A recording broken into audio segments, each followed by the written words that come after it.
साहिल की तरफ जाती हुई मरकजी शाहरा, जो आम हालात में किसी जवान बेवा की उजड़ी मांग की तरह बेरंग और सुनसान पड़ी रहती, उस वक्त शहर के उमरा की चंद बिगड़ी हुई औलादों की खरमस्तियों की आमाचगाह बनी हुई थी।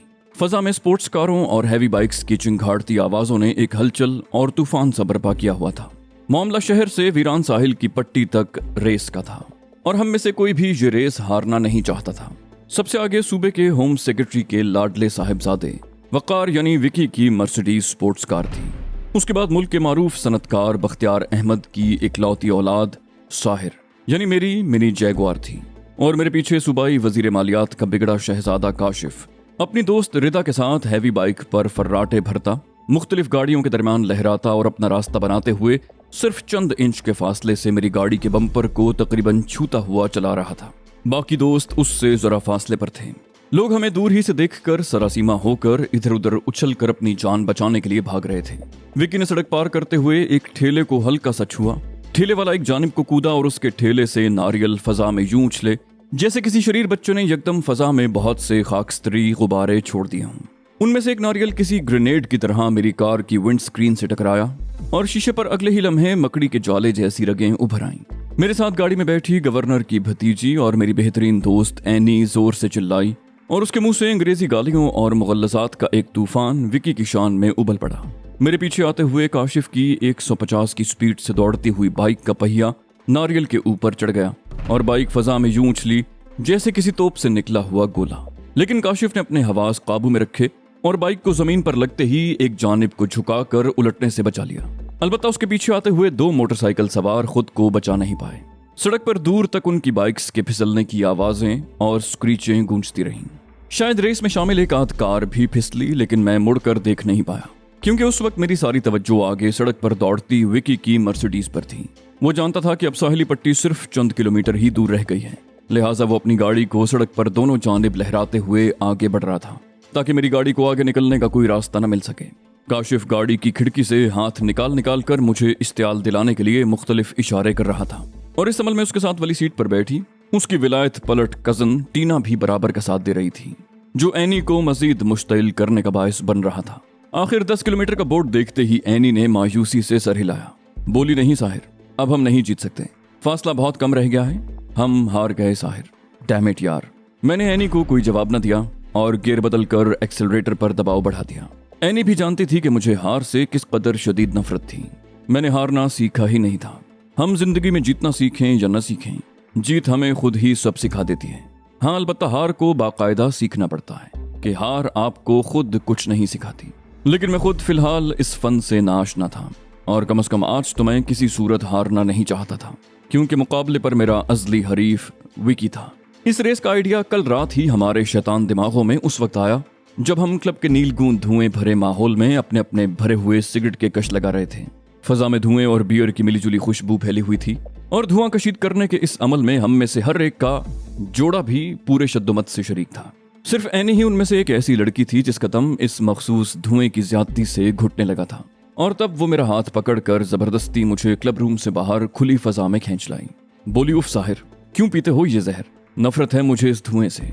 लेकिन कल रात एनी की बात शुरू होने से पहले ही वकार ने बहस छेड़ दी थी कि उसके बाप ने गुज़श्ता हफ्ते ही उसे जो नई स्पोर्ट्स मर्सिडीज लेकर दी है वो उसे 250 की रफ्तार से दौड़ाता हुआ कॉलेज जा सकता है।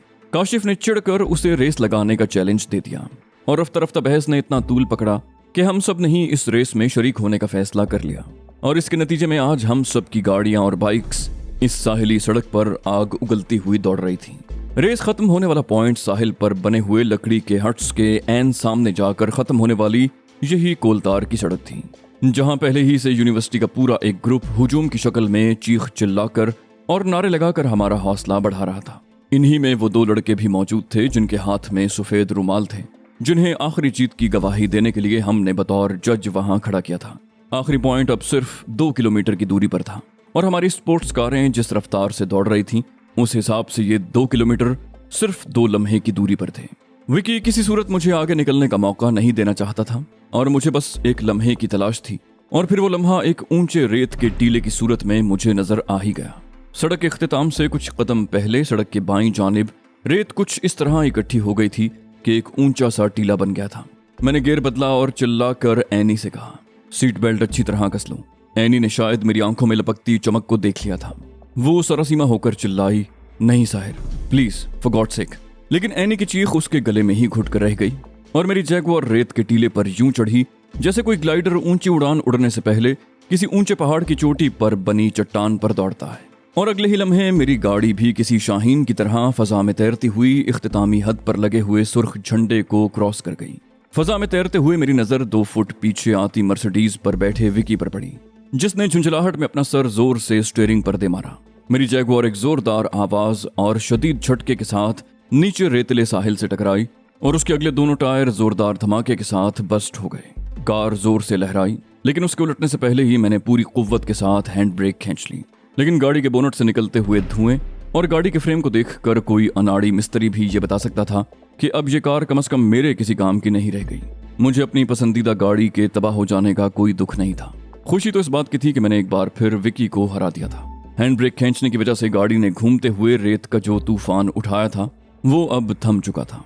एनी, जिसने कार के उड़ान भरते ही अपना चेहरा दोनों हाथों में छुपा लिया था, उसने अपना चेहरा ऊपर उठाया और एक तेज झुरझुरी लेकर बोली, तुम बिल्कुल पागल हो Sahir, you are totally mad.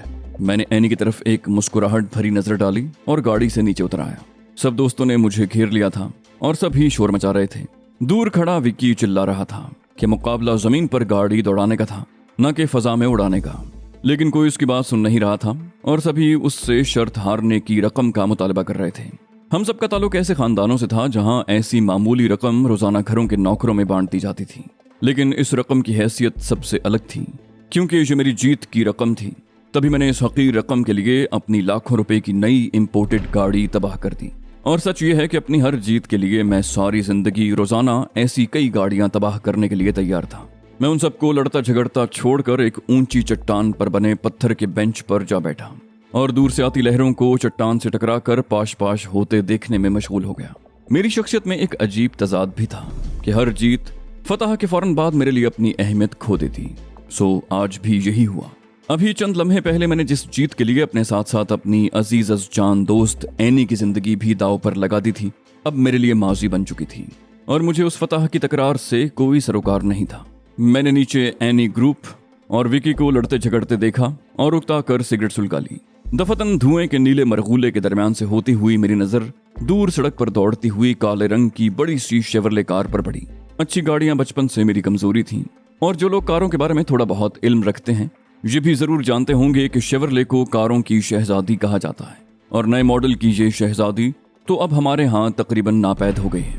मेरी तमाम तर तवज्जो उस शानदार गाड़ी की जानिब मबजूल हो चुकी थी जो अब साहिल के किनारे मौजूद पहाड़ी सिलसिले के अंदर तराशी हुई सफेद पत्थर की सीढ़ियों के करीब आकर रुक चुकी थी। गाड़ी में से कुछ लोग उतरकर उन संगी सीढ़ियों की जानिब बढ़ गए जिनका इख्तिताम पहाड़ी की चोटी पर बनी एक दरगाह के वसी सहन में जाकर होता था। मैं उस कार से बहुत दूर एक दूसरी चट्टान पर बैठा हुआ था, इसलिए मैं कार की सवारियों और उनके हुलिये पर ज्यादा गौर न कर सका। बहरहाल ये बात मेरे लिए काफी हैरानकुन थी कि इस जदीद दौर में भी ऐसे ऊंचे तबके के लोग ऐसी दरगाहों पर हाजिरी देने के लिए आते थे। हम इंसानों ने खुद को तसल्ली देने के लिए कैसे कैसे बहाने तराश रखे हैं। अचानक मेरे दिल में उस गाड़ी को करीब से देखने की शदीद ख्वाहिश उभरी। वैसे भी मैं यहाँ बैठा बैठा उकताने लगा था। मैंने चट्टान से नीचे साहिल की जानिब नजर दौड़ाई तो सभी को मशगूल पाया। कोई बारबेक्यू की तैयारी कर रहा था, कोई अपनी गाड़ी से बड़े देवकामत स्पीकर और म्यूजिक सिस्टम उतार रहा था। एनी ने दूर से हाथ हिलाकर मुझे नीचे आने का इशारा किया। मैंने जवाबन उसे इशारा किया कि मैं जरा घूम कर आता हूँ। चट्टान से दूसरी जानिब उतरने के बाद मैं साहिल के साथ साथ चलता हुआ दूसरी पहाड़ी के करीब पहुंच चुका था।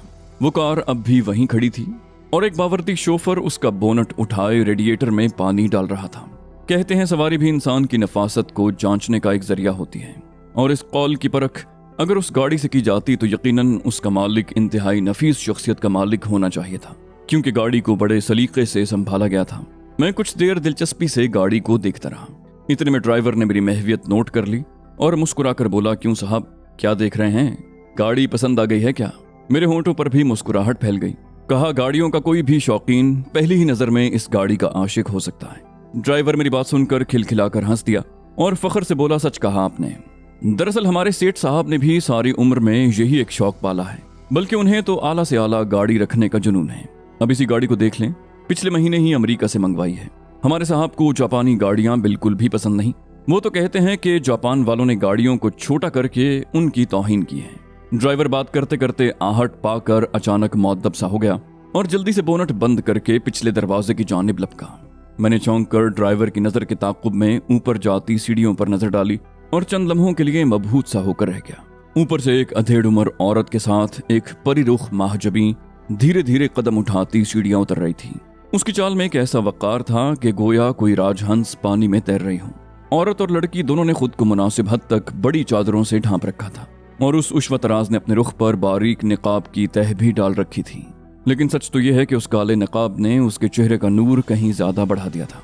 ऐसा नहीं था कि मैं इससे पहले हुस्न से नाआशना था, लेकिन कुछ चेहरे ऐसे भी होते हैं जो हुस्न और मासूमियत को नई तारीफ और नए मानी दे जाते हैं। वो चेहरा भी ऐसा ही और लाखों में एक था। ड्राइवर ने भागकर दोनों पिछले दरवाजे खोल दिए। लड़की ने नजर उठाकर भी मेरी तरफ न देखा और एक शान बेनियाजी से चलती हुई जाकर गाड़ी में बैठ गई। ड्राइवर ने जल्दी से गाड़ी के दरवाजे बंद किए और गाड़ी एक झटके से आगे बढ़ गई।